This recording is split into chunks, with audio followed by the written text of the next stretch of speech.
Olá, pessoal, tudo bem? Vamos lá então, pessoal, para mais uma das nossas videoaulas. Hoje, nesta videoaula, nós vamos estar vendo e conhecendo um pouquinho sobre eliminação urinária. Esse conteúdo está lá na nossa página de Fundamentos de Enfermagem, de número 40, tá? E vem como uma sequência, né? A partir de hoje, então, a gente começa a estudar, começa a conhecer um pouquinho do nosso sistema urinário, né? Como o nosso próximo assunto vai ser sondagem vesical, é imprescindível que se conheça como que é o funcionamento e como que é a estrutura, né, do nosso sistema urinário. Vocês viram que anteriormente a gente teve um amplo conhecimento e tivemos as práticas do sistema respiratório, né? Iniciamos com o exercício respiratório, depois a gente estudou sobre oxigenoterapia, depois inalação, e na última aula a gente esteve vendo, conhecendo e estudando sobre a aspiração das vias aéreas, né? Então tivemos um amplo conhecimento sobre todo o sistema respiratório. Agora nós vamos começar a estudar sobre o nosso sistema urinário, ok? Vamos lá então. Espero que vocês já tenham dado uma olhada, né, nos slides que eu enviei para você no nosso material de apoio, para que fique um pouco mais fácil o entendimento, então, daquilo que nós vamos estar conversando aqui hoje, ok? Vamos lá então. Vou compartilhar minha tela aqui com vocês para que fique visível os meus slides, tá? Vamos lá, então. Eliminação urinária. A eliminação urinária, ela é uma necessidade humana básica. NHB. Quando vocês virem, pessoal, esta sigla, anotem aí no caderninho de vocês. NHB, necessidade humana básica, tá? De eliminação urinária. Nós temos no nosso corpo, no nosso sistema, várias necessidades humanas básicas, como, por exemplo, comer, dormir, que mais?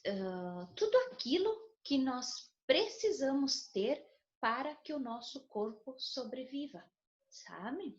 E a eliminação urinária é uma destas necessidades imprescindíveis para a sobrevivência do nosso corpo, tá?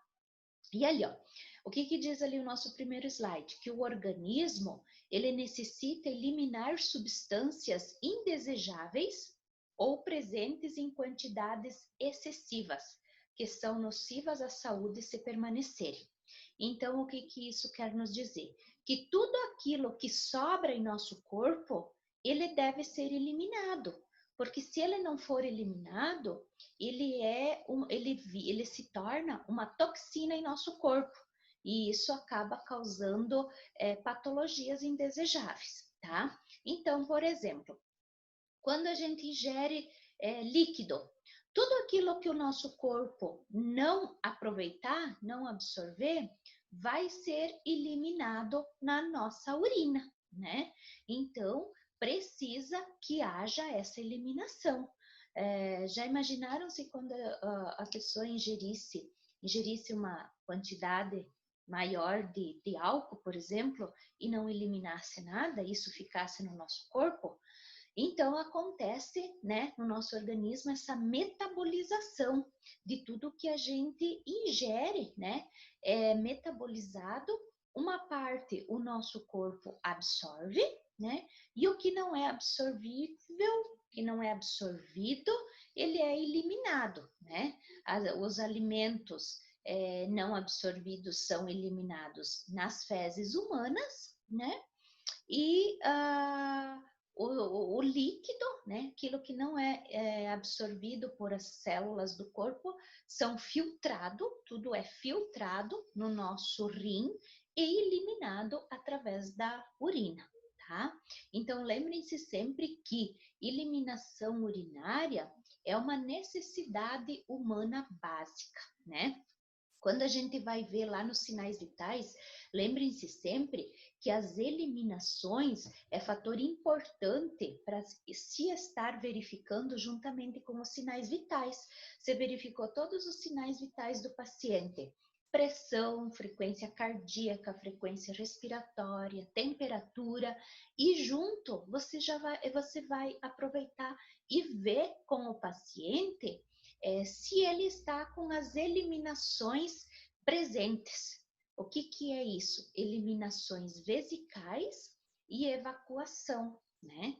Ah, mas eu vou perguntar isso para o paciente? Sim, você vai perguntar isso. Quantas vezes o senhor urinou hoje? O senhor evacuou hoje? Claro, né, pessoal, que vocês sabem que evacuação é um termo técnico, né? Muitas vezes você vai precisar explicar para o paciente o que é isso.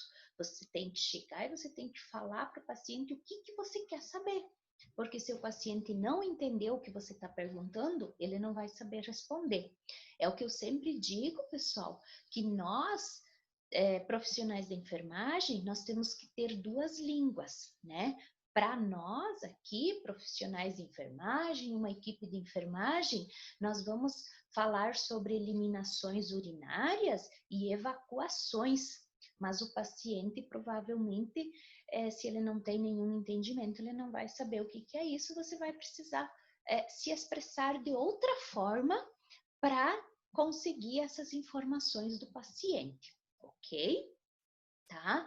Não vou explicar aqui no vídeo para vocês, porque com certeza todos vocês aí do outro lado sabem que eliminações é essa que eu estou falando, ok? Se alguém não saber, me manda uma mensagem que eu explico, tá bom? Então vamos lá, pessoal. O organismo então necessita eliminar substâncias indesejáveis ou presentes em quantidades excessivas que são nocivas à saúde se permanecerem. Vamos lá. A enfermagem tem suas raízes nas necessidades fundamentais da pessoa humana, né? A enfermagem, então, como eu digo para vocês, é quem está sempre lá presente, quem está lá mais junto com o paciente e acaba trazendo essas informações de como o paciente passou durante as 24 horas, né? Se o paciente esteve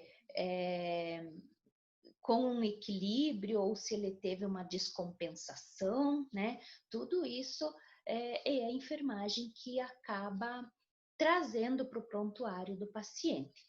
A eliminação é um tipo de função com as características específicas, movimento e evacuação de resíduo sobre a forma de excreção.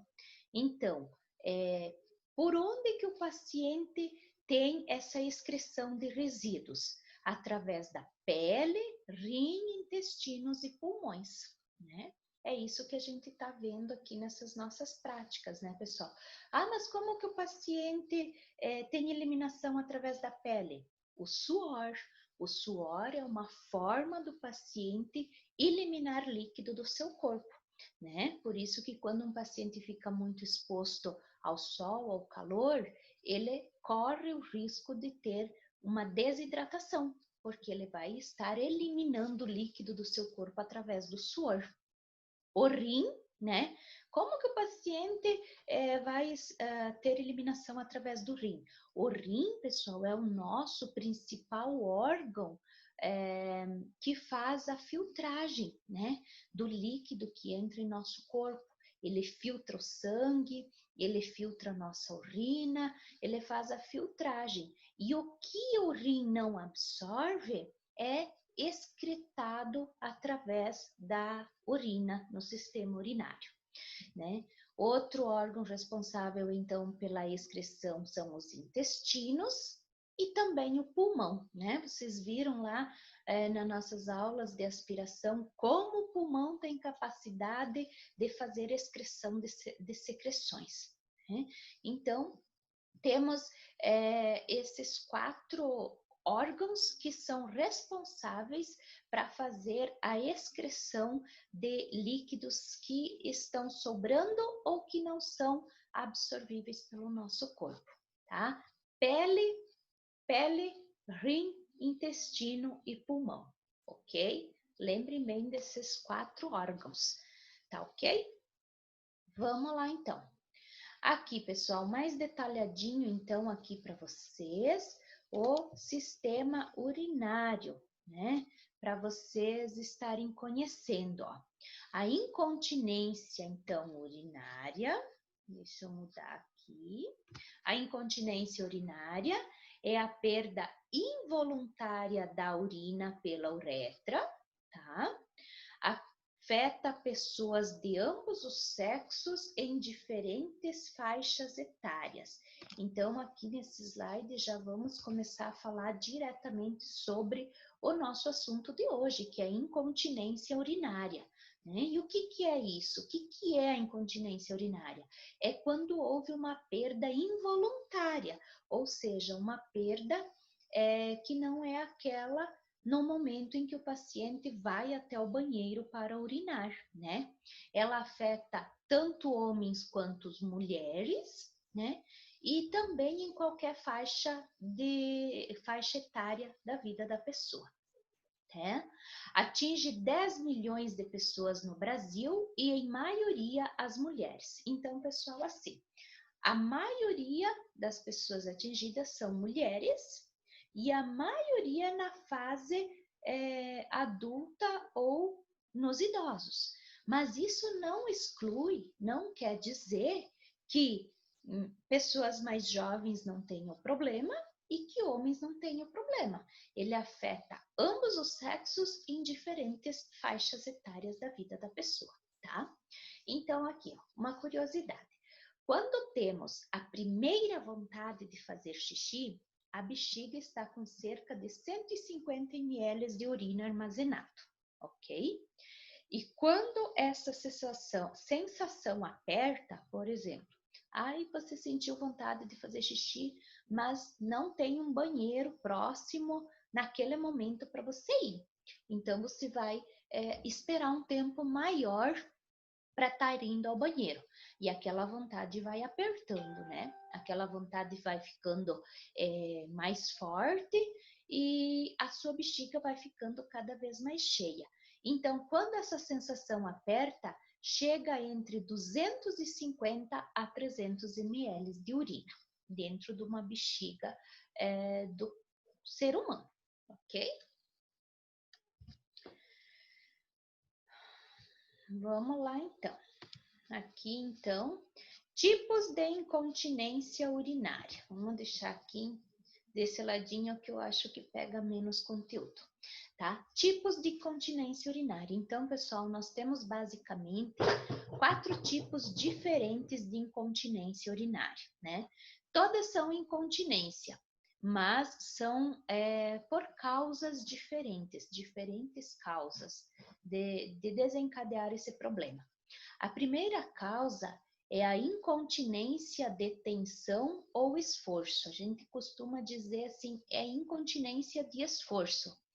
Esse tipo de incontinência se refere à perda de urina inesperada com atividades que envolvem um esforço do indivíduo, como tossir forte, riso, expiro ou às vezes levantar objetos pesados.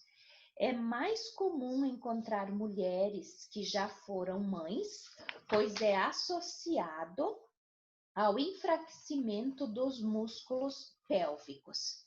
Então, pessoal, a incontinência de esforço, ele é a perda urinária que ocorre quando a pessoa ela não tem força muscular pélvica para reter a urina, né? Ela tem uma perda da força da musculatura no assoalho pélvico, que faz com que ela não consiga conter quando ela sente vontade de fazer xixi, né? Sendo assim, essas perdas urinárias, elas são desencadeadas por atividades como diz ali, quando a pessoa tosse, né? Quem de vocês já não ouviu falar que a pessoa, acabou perdendo urina de tanto tossir, né? Isso acontece, é comum, é frequente. Ou quando a pessoa dá muita risada, né? E tá com a bexiga cheia, não tem aquela força do esfíncter de conseguir segurar a urina, né? Quando faz muito esforço, levanta peso, né, objetos muito pesados, levantar pesos ou fazer algo que exponha a bexiga sob pressão ou estresse.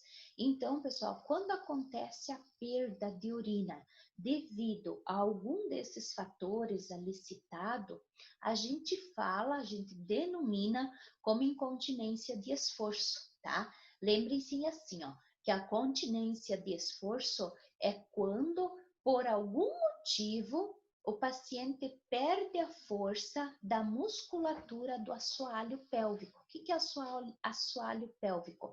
É aquela parte que fica por baixo da nossa bexiga, tá? Isso também, ela é associada, pessoal, ao enfraquecimento dos músculos pélvicos do parto.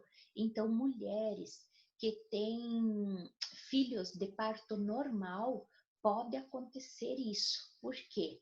Porque no momento do parto, a mulher necessita de fazer muito esforço para expelir, né, o bebê, o feto, de dentro do útero. E com isso, muitas vezes, acaba perdendo a força da musculatura pélvica. Né? Quem de vocês já ouviu algumas mulheres dizerem, ou ouviu histórias das mulheres dizerem que tem a bexiga caída, né? Que tem bexiga fraca?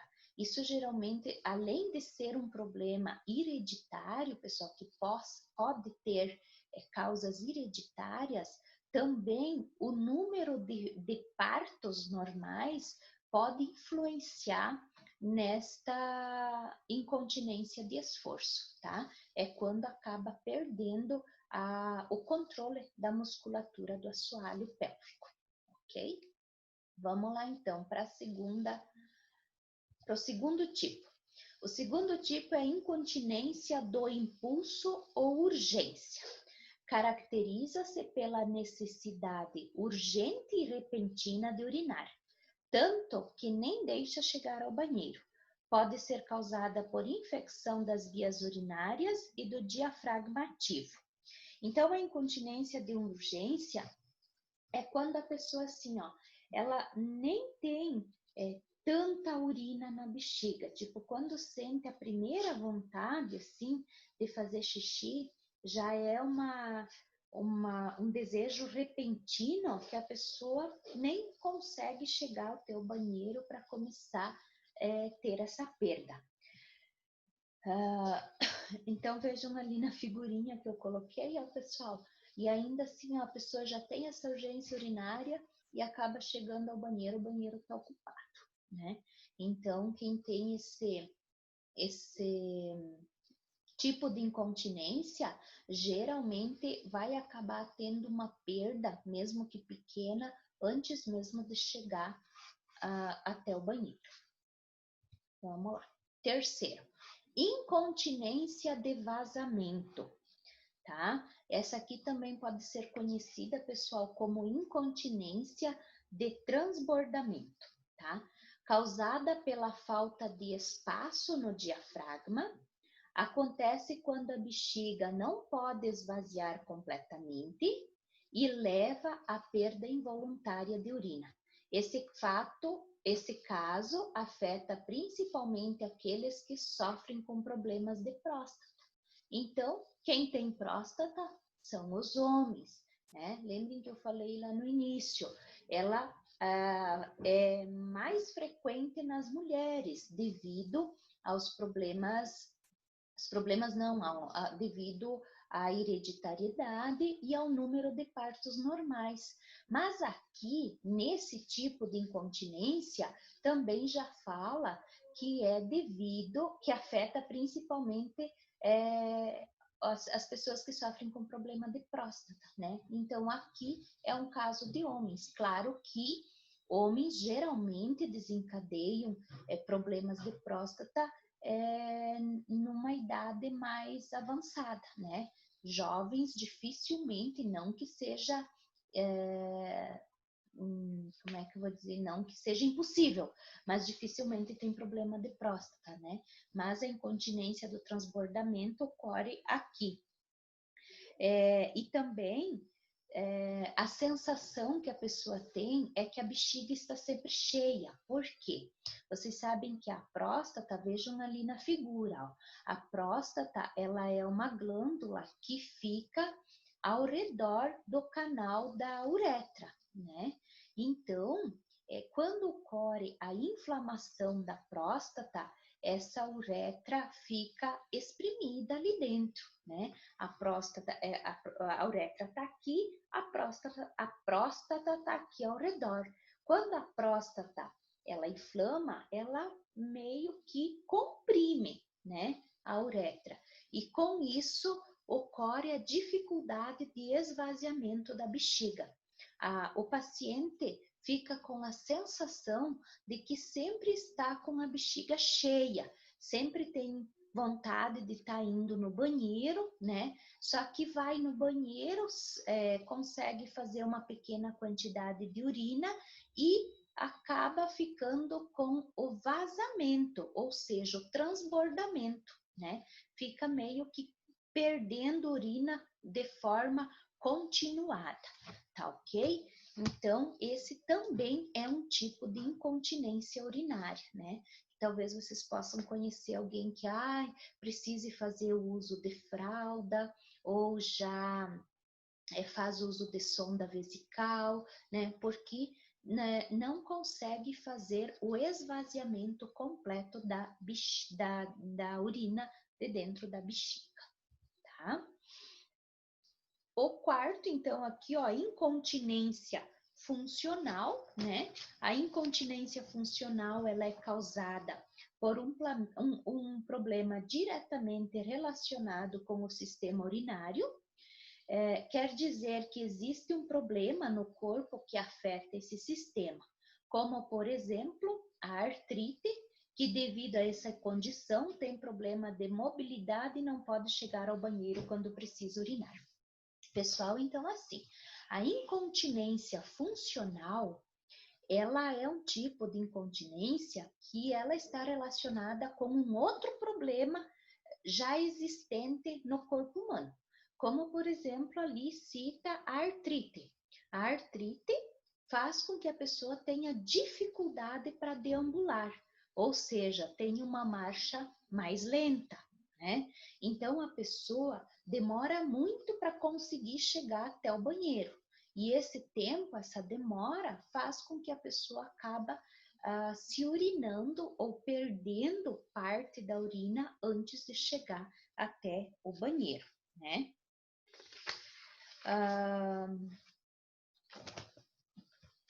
Existem, né, pessoal, vários problemas de saúde que interferem no funcionamento normal da pessoa, né? Por exemplo, dificuldades de locomoção. Temos hoje muitos problemas de saúde que interferem diretamente na locomoção, tanto o Alzheimer, Parkinson, problemas degenerativos que vão se agravando com o passar do tempo, né? Conforme a pessoa vai envelhecendo, o problema acaba ficando mais grave. Então, junto com esse problema já pré-existente, acabam vindo outros, né? E esse tipo de incontinência, então, é relacionado a um problema já existente ali no organismo, no corpo da pessoa. Certo, pessoal? E também aqui, ó, não citado, né? Temos a incontinência mista, pessoal, que eu não coloquei aqui para vocês nos tipos de incontinência, mas a incontinência mista é quando pode vir a ocorrer, a ocasionar um ou mais tipos, né? Por exemplo, assim, ó, em uma mesma pessoa, podemos ter aqui a incontinência de esforço e a incontinência de urgência, junto ao mesmo tempo, né? Então, às vezes a pessoa tem uma perda da força da musculatura do assoalho pélvico, que é lá na incontinência de esforço, né? E com o passar do tempo também desenvolve, vamos supor, um problema prostático. Então, aí ela vai ter dois tipos de incontinência associados numa mesma pessoa, tá? Para isso, pessoal, pode ser denominado como incontinência mista, tá?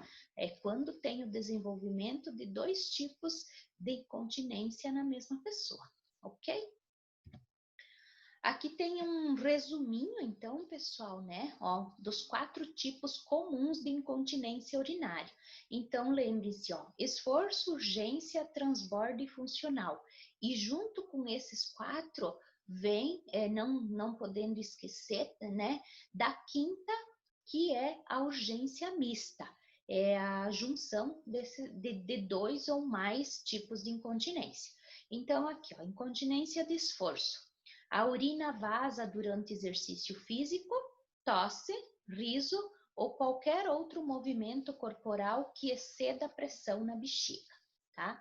Então, um exercício físico, né, pessoal?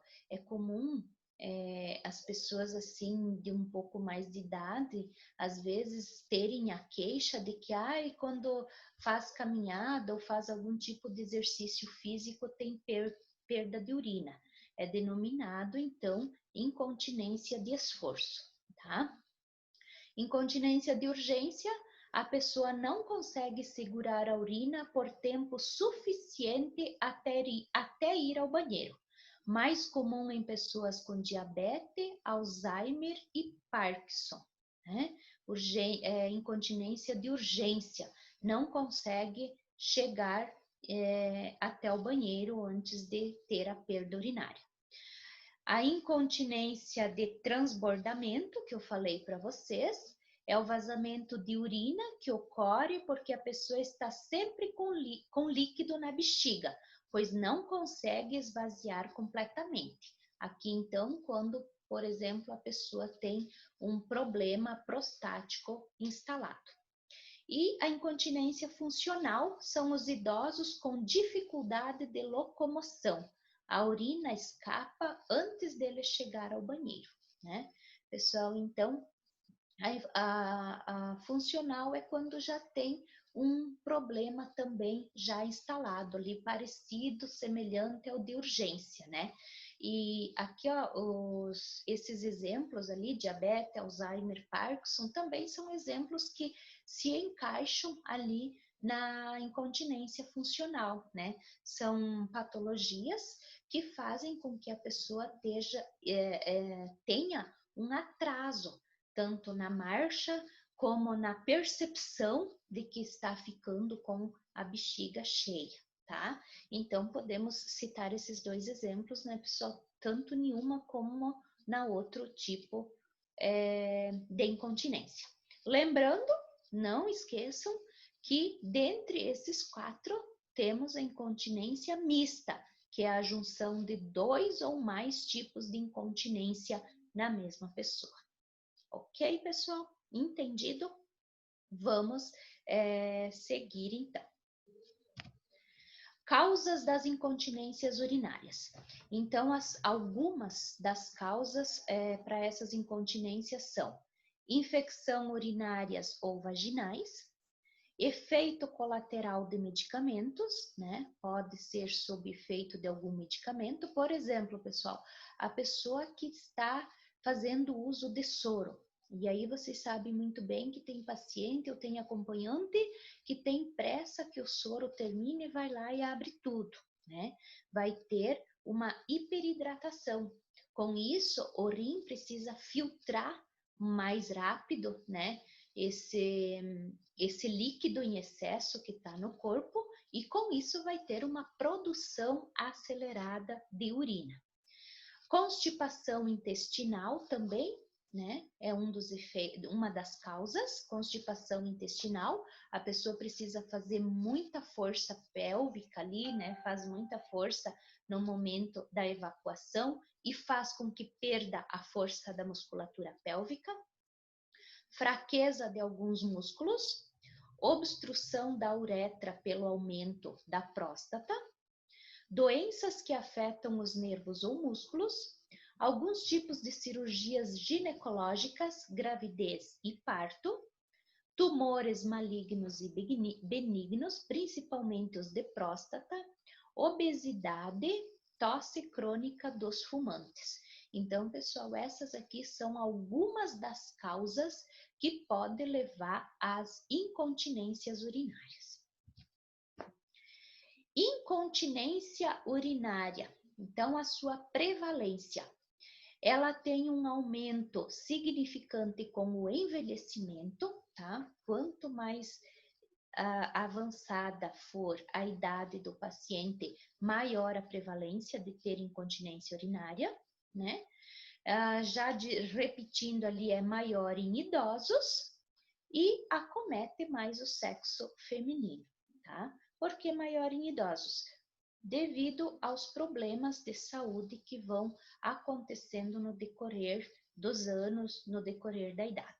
E mais o sexo feminino advindo de problemas hereditários, né, causas hereditárias e também ao número de partos.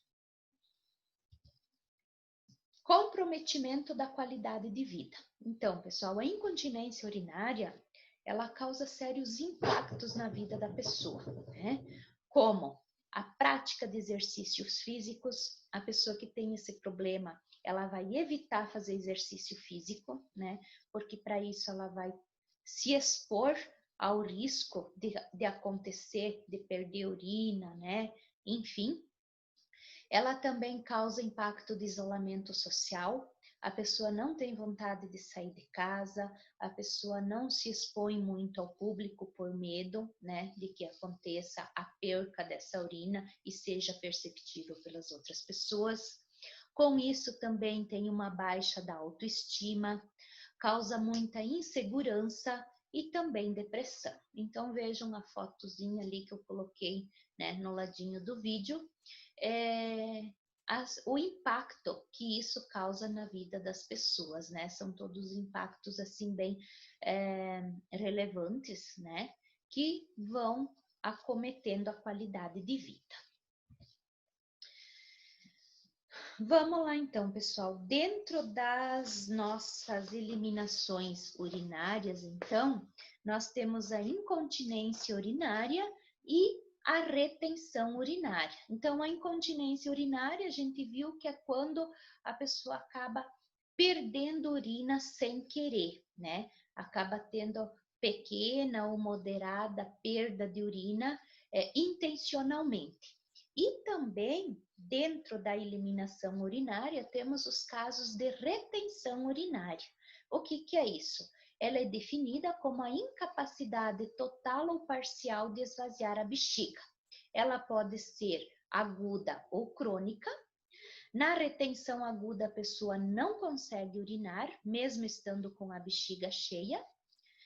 E na retenção crônica, a pessoa pode ser capaz de urinar, mas tem problemas para esvaziar completamente a bexiga. Então, dentro da retenção urinária, pessoal, também temos essas duas causas, ou retenção aguda ou retenção crônica. Na aguda, a bexiga fica cheia e a pessoa não consegue eliminar nada, não consegue urinar nada. E na crônica, a bexiga acaba ficando sempre cheia. Tem uma urgência urinária, né? A urina vai muito que frequentemente ao banheiro, mas consegue eliminar somente uma pequena quantidade cada vez. Sintomas. Os sintomas da retenção urinária, então, são dificuldade em começar a urinar, a pessoa vai no banheiro, fica lá, demora um tempo até começar a urinar. Às vezes precisa abrir a torneira, precisa molhar a mão, ou tem outros pacientes que só conseguem começar a urinar no banho, né? Dificuldade em esvaziar totalmente a bexiga, né? Sente muita vontade de fazer xixi, mas faz um pouquinho e já para. Gotejamento ou fluxo de urina fraco, perda de pequena quantidade de urina durante o dia, né, incontinência urinária, incapacidade de sentir quando a bexiga está cheia, aumento de pressão abdominal, falta de vontade de urinar, tensão e esforço para forçar a saída da urina na bexiga, micção frequente e noctúria, é quando acorda mais de 2 vezes à noite para urinar. Então, esses são sintomas, né, da retenção urinária. Existem 2 causas gerais da retenção urinária, a obstrutiva e não obstrutiva.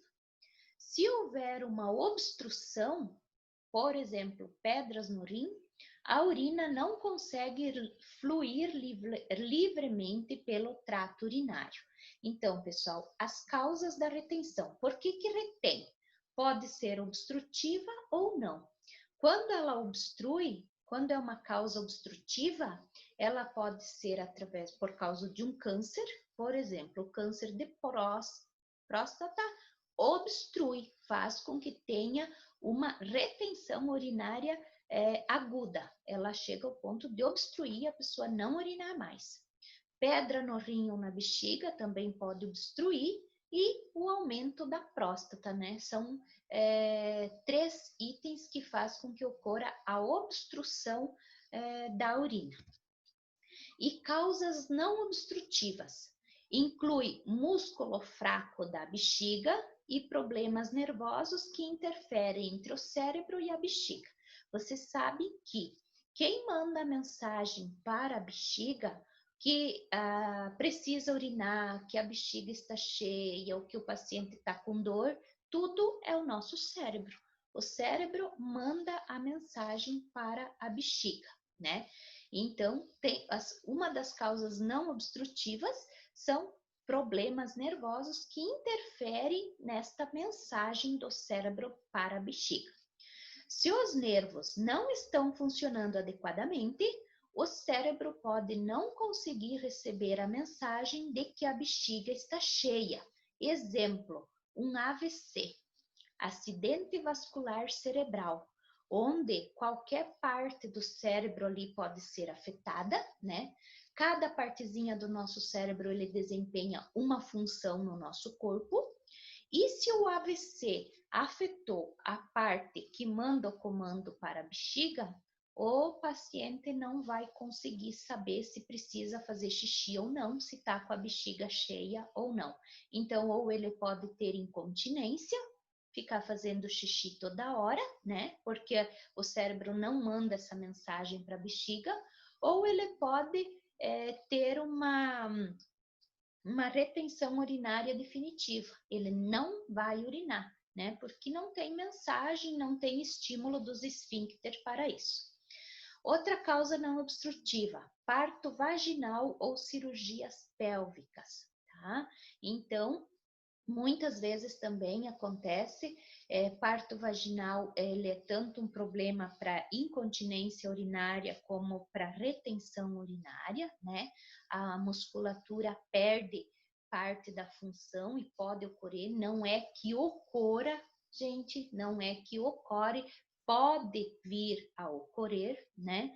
Cirurgias pélvicas também, daí mais pelo efeito do anestésico, né? A absorção do anestésico, a aplicação do anestésico às vezes demora até fazer com que essa mensagem seja processada, né, do cérebro para a bexiga e pode ocorrer a obstrução da bexiga, né? Tem que se passar uma sonda ou tem que se fazer um estímulo maior para voltar ao seu funcionamento normal. Lesão ou trauma pélvico, comprometimento da função dos músculos ou nervos devido à medicação ou anestesia, ó, aqui já colocando sobre anestésico. Acidentes que causam lesão no cérebro ou na medula espinhal, né? Então, pessoal, o problema pode ser tanto lá no cérebro como lá na bexiga, né? Um tem que mandar mensagem e um tem que receber. É como um computador e uma impressora. O computador manda mensagem, a impressora capta. Se um dos dois não estiver funcionando, se um dos dois não estiver em comum acordo, não ocorre a impressão, não é assim? E assim é com o nosso corpo. O cérebro e a bexiga precisam trabalhar junto. Se um dos dois não mandar a mensagem ou não captar a mensagem, não ocorre o funcionamento adequado. Também a ansiedade, pessoal, por último ali, pode afetar a capacidade de relaxamento dos esfíncteres. Então, veja assim, ó, que muito vai tudo do nosso sistema nervoso central aí na mensagem que é mandada, né? E a ansiedade é um dos fatores também que causa esse tipo de problema. Possíveis complicações. Então, a complicação mais grave da retenção urinária é a danificação da estrutura renal. O acúmulo de urina favorece as infecções urinárias e a formação de cálculos, né? Pessoal, o que a gente precisa fazer para que seja evitada a formação de cálculos? A ingesta de líquido, muito líquido para fazer com que o nosso rim, ele tenha o que, né? O líquido para filtrar as impurezas, para diluí-las e eliminar elas através da nossa urina. Então, uma das complicações da retenção urinária é a danificação da estrutura do rim. Tipo, se o rim parar de funcionar, ele danifica a sua estrutura e com isso acaba formando os cálculos que vai causar a obstrução das vias aéreas, desculpa pessoal, das nossas vias urinárias, tá? Então vejam ali na foto, ó, tem a figura de um rim, né? Ali dentro, ó, mostra o cálculo renal, né? Dentro do rim, já ali no outro mostra o cálculo renal nos canais urinários e o cálculo renal lá dentro da bexiga. Se ele conseguir sair do rim, passar pelos canais urinários e cair na bexiga, ainda ele pode causar uma obstrução na uretra. E alguns cálculos são eliminados através da urina, mas ali é com muita dor e é quando a gente tem as crises renais, as cólicas renais, que a gente costuma dizer que é tão dolorido, é tão forte como é um parto. Certo, pessoal? Espero que vocês tenham entendido essa mensagem. Eu não posso, assim, me estender mais, que o nosso horário do vídeo tá se esgotando, tá, pessoal? Se vocês não compreenderam, me mandem mensagem para mim poder tirar as dúvidas de vocês. Assistam novamente, leiam direitinho os slides que tá bem explicado aí, tá? Porque isso aqui, pessoal, assim, ó, é mais para conhecimento de vocês, porque como vocês viram aqui no nosso último slide, o tratamento, muitas vezes, tanto para incontinência urinária como para retenção urinária, é o cateterismo vesical. O que é o cateterismo vesical? É a introdução de um catéter estéril na bexiga através da uretra, a fim de remover a urina. Então, pessoal, o cateterismo vesical é a sondagem vesical propriamente dita, que é o nosso assunto da próxima aula, tá? É a nossa prática da próxima aula. O próximo vídeo que eu postar para vocês, eu vou estar explicando como que se faz isso e, se Deus quiser, muito em brevemente estarei demonstrando essa prática para vocês nas nossas aulas práticas lá em sala de aula. Ok, pessoal? Um bom estudo a todos, que vocês tenham também uma ótima semana. Qualquer coisa, me mandem mensagem e até a próxima.